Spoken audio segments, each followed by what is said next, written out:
If you have a 2000 Subaru Impreza RS 2.5 liter car and your windshield wipers are clanging and banging around, what you're going to want to do is take your window motor out, and you can get these at O'Reilly's.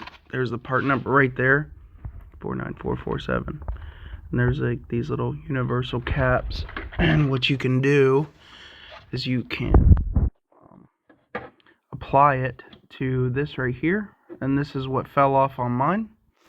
It goes on the end of this little ball here. You take these 4 bolts out, you get your window regulator out, and you can put it on there, and that should clear up the slack, and you should get rid of your clanking and banging around windshield wipers on your 2000 Subaru Impreza.